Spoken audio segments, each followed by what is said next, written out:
করেছেন। মারুফ মল্লিক, এবার আপনার কাছে আসছি। আপনি প্রবীণ বান্ধব বাংলাদেশ চাই এই আন্দোলনের সাথে যুক্ত আছেন, এই সংগঠনের সাথে কাজ করছেন প্রভা। আপনাদের কাজ আসলে মূলত কি? আপনারা কি নিয়ে কাজ করছেন? প্রবীণ বান্ধব বাংলাদেশ চাই মূলত প্রবীণদের জন্য যে আসন্ন যে সমস্যাগুলো আছে সেগুলোকে নিয়ে বর্তমানে আমরা কাজ করছি, এবং ভবিষ্যৎ বাংলাদেশে প্রবীণদের জন্য আরও কী কী সমস্যা তৈরি হতে পারে, আগামীর বাংলাদেশ প্রবীণদের জন্য কতটুকু নিরাপদ হবে এ নিয়েও আমরা গবেষণা করছি এবং কাজ করছি। আমাদের প্রবীণ বান্ধব বাংলাদেশ চাই যে টিম আছে, এখানে বিশিষ্টজন জড়িত আছেন, বাংলাদেশের সুনামধন্য ব্যক্তিবর্গ আছেন। আমরা প্রতিনিয়ত তাদের পরামর্শ নিয়ে এবং আমরাও মাঠে ময়দানে কাজ করছি। আমরা মূলত একটা দার্শনিক মতবাদকে বিশ্বাস করি, সেটা হলো প্রবীণদের সমস্যা সমাধানে নবীনদের যুক্ত করা। আমরা এই স্লোগানটা গত বছর থেকেই যুক্ত করে কাজ করছি। এই সুবিশাল জনগোষ্ঠীর যে তরুণরা আছে, নবীনরা আছে, তারাও তো প্রবীণে পরিণত হবে। তো প্রবীণ হওয়ার আগে এই নবীনদের দায়িত্ব কি, কর্তব্য কি, তাদেরকে কিভাবে প্রস্তুত করা হলো। তো আজকে যারা নবীন আছে তারা যদি প্রবীণ হওয়ার জন্য প্রস্তুতি নিতে পারে, তাহলে আগামীর বাংলাদেশ প্রবীণদের জন্য নিরাপদ করা সম্ভব। এটা আমরা প্রবীণ বান্ধব বাংলাদেশ চাইয়ের যে টিম আছে আমরা গবেষণা করে এটাই পেয়েছি যে এর চেয়ে সায়েন্টিফিক আর কোনো ওয়ে নাই, যে আসলে যত সংখ্যক সম্ভব নবীনদের যুক্ত করা। স্কুল, কলেজ, বিশ্ববিদ্যালয় আমরা কাজ করছি, মেডিকেল কলেজগুলোতে সকল ছাত্রছাত্রীদের, নবীনদের এর সাথে, এমনকি আপনারা দেখেছেন যে প্রাইমারি, প্রাথমিক বিদ্যালয় পর্যন্ত আমরা চলে যাচ্ছি। প্রবীণ বান্ধব বাংলাদেশ গত বছরে আমরা অসংখ্য স্কুলে প্রোগ্রাম করেছি। আপনারা বলতে পারেন যে আসলে প্রবীণদের নিয়ে প্রাইমারি স্কুলে কেন? আমরা বিশ্বাস করি প্রাইমারি স্কুলের ওই যে ছেলে মেয়েটা আছে, যে 10 বছরের আছে, 8 বছরের আছে, আজ থেকে 40-50 বছর পর সেও তো প্রবীণ। তো তাকে কেন আমরা তৈরি করছি না?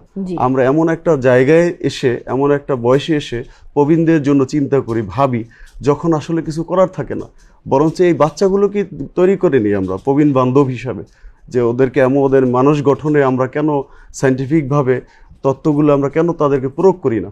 আমাদের স্কুলের পাঠ্যতে কেন এগুলো শেখানো হয় না, যে প্রবীণদের সাথে কি ব্যবহার করতে হবে, আগামীর প্রবীণদের যে জায়গাটা আছে, তাদের প্রবীণদের জন্য তাদের সুন্দর, নিরাপদ এবং একটা সুন্দর পরিবেশ তাদের জন্য আমরা কিভাবে তৈরি করব।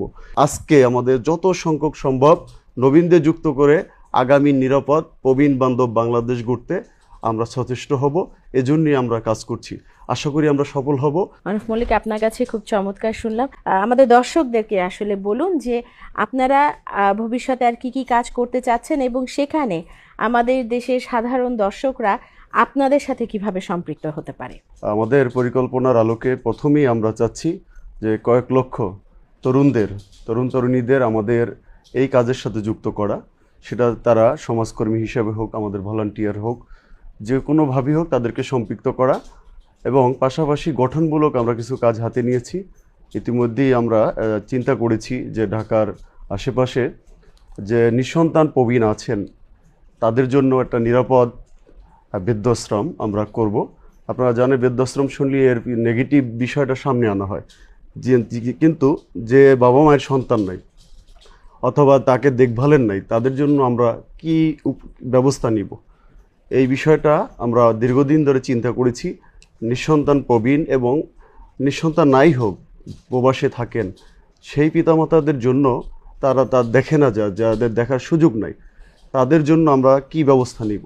তো এই জন্য প্রবীণ বান্ধব চিন্তা করেছে যে আমরা একটা নিরাপদ পরিবেশ তৈরি করব প্রবীণদের জন্য, আর গঠনমূলকভাবে যে কাজগুলো হাতে নেওয়া যায় আমরা সেভাবেই কাজ করছি।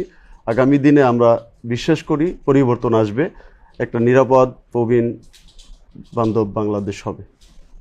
অনেক ধন্যবাদ আপনাদের সবাইকে, এতক্ষণ আমাদের সাথে ছিলেন। এত সুন্দর সুন্দর কথা আমরা শুনেছি আপনাদের কাছে। কাজ করি, দেশ করি, ঘরে বাইরে, জীবনে সাজাই রে ঘর।